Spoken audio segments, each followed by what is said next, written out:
Kwa majina naitwa Rachel Erasto Lububu, ni mkuu wa idara ya utawala na usimamizi wa rasilimali watu. Na hapa ninaongea kwa niaba ya mkurugenzi mtendaji wa halmashauri ya wilaya Nachingwea.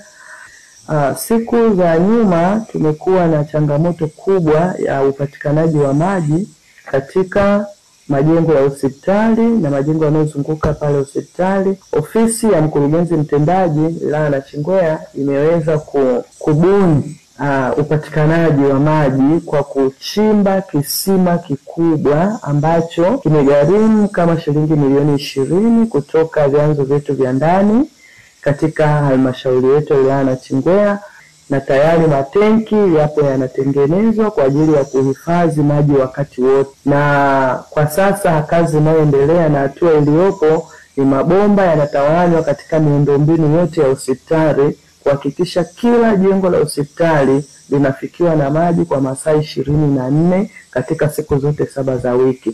Kwa majina naitwa Dr. Shukrani Nsikini, mganga mfawidhi wa hospitali ya wilaya Nachingwea. Hii ni awamu ya kwanza.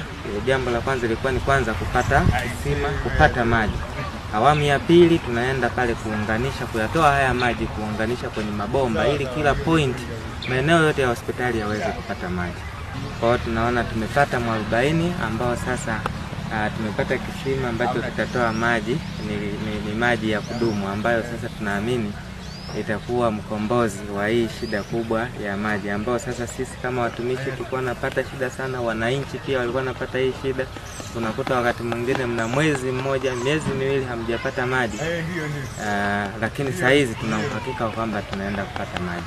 Kwa mimi nimshukuru sana Mheshimiwa Rais wa Jamhuri ya Muungano wa Tanzania Dr. Samia Suluhu Hassan kwa jitihada kubwa kuhakikisha kwamba hospitali ya wilaya inapata maji ya kutosha, ambapo sasa wagonjwa pamoja na watumishi hawatakuwa tena na shida. Maana yake swala la ukosefu wa maji litabaki kuwa ni swala la kihistoria. Mimi naitwa Halima Juma, ni mkazi wa Nachingwea. Kweli nimekuja hapa hospitali, nimeona maendeleo. Nimeona pa mradi wa maji kwa kweli umenivutia. Tulikuwa tunaweka kipindi kirefu maji ya kukatika, lakini leo hii nashukuru maji tumeyapata haya hapa. Mimi mwenyewe nimeshuhudia.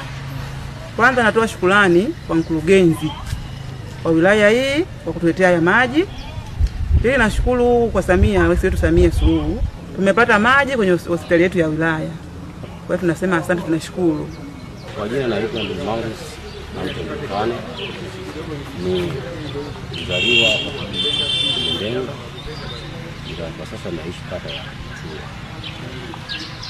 Juu ya jambo hili la maji, kwanza tunashukuru kwa mawazo hayo yaliyotoka kuchimba kisima cha maji ndani ya hospitali hii, na nitoe pongezi zangu au nitoe shukrani kwa mradi huu kufunguliwa kwa kuweza kupata maji hapa. Maana yake yatasaidia katika watu wanaotumikia hapa kama wagonjwa, wauguzi. Hilo ni jambo jema, na nitoe maoni yangu kwa viongozi kwamba wamefanya jambo jema na wazidi kuboresha kusudi watu waweze kupata maji katika hiyo hospitali.